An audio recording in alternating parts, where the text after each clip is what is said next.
which from the breaker input, battery breaker, is 50 also.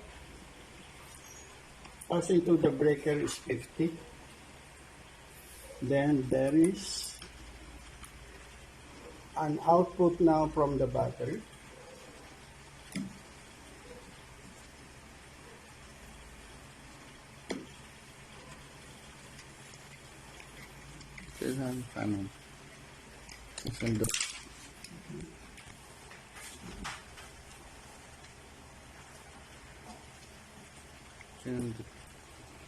Okay, battery input for the inverter is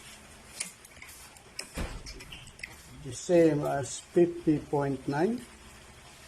So it means there is an input for DC for operating system of the inverter. Yan.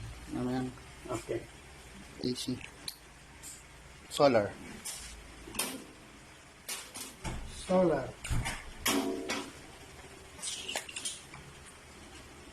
Solar input.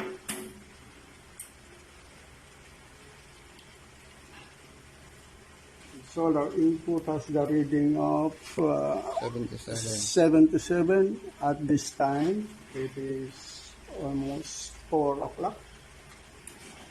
77 also outgoing. That is going to the inverter. Alright, AC input. AC input. AC input from the APS, the main AC input is here. AC input reading is 234.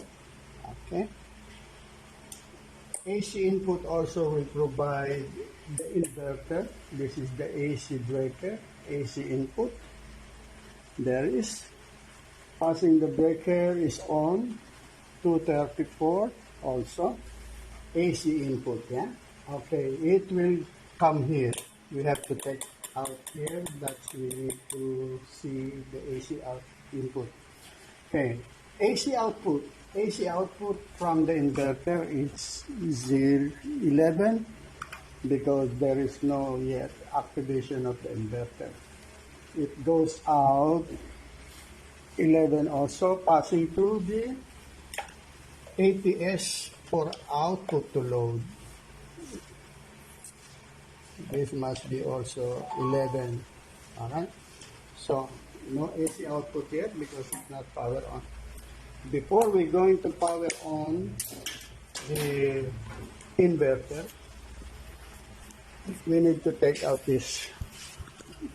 Napos ba to? Hindi. Pagka Go.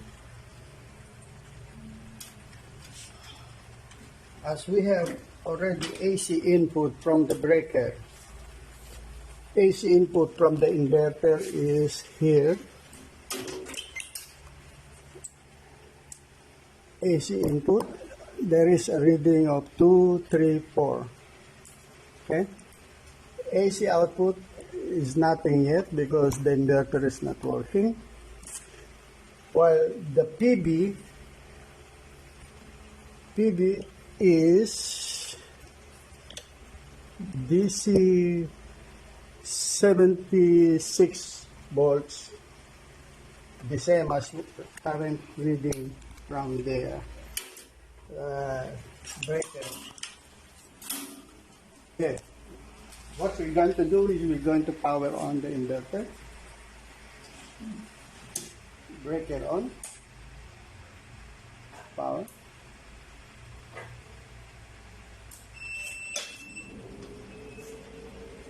It shifted to solar. It's not good.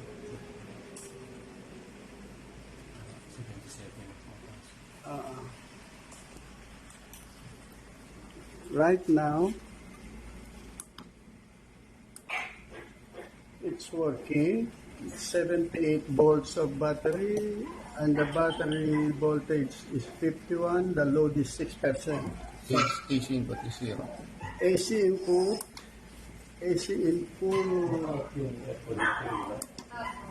AC input has no reading, no connection. AC input Pasok mo dun sa AC input parameters, voltage is 0, frequency is 0 because the status of input is lost. PV parameters, 77 volts, and the current ampere right now is 8.1 amps. Charging status, solar is charging. Energy parameters, daily 8 watts. This is since they start. Okay, so nothing more to see. Battery parameters 51, capacity 23%, charging voltage 56. Output 220, frequency is 60 hertz. Inverter Output. Inverter output. Currently we have output from the inverter.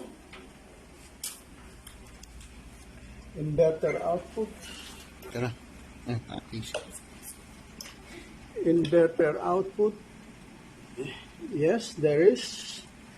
It coming in here. It coming here, and it goes out to here, the ATS. So there is a power. That's why the ATS is shifted to solar power. Solar power. Now, AC output.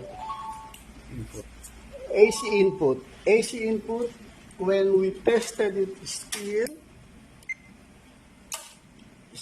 there is a reading of 234, but the inverter doesn't detect the input of the AC. AC input is lost. Okay?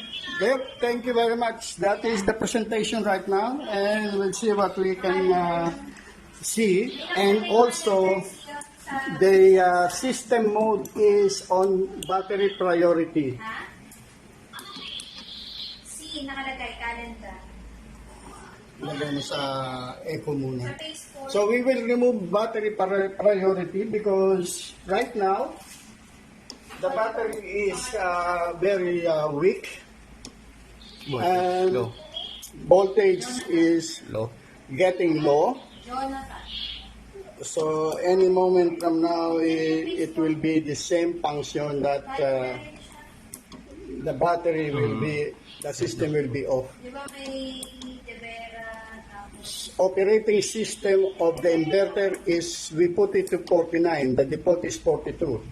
So we put 49. Natalia, Jonathan. Lagyan mo dun sa input. Battery. Baba pa.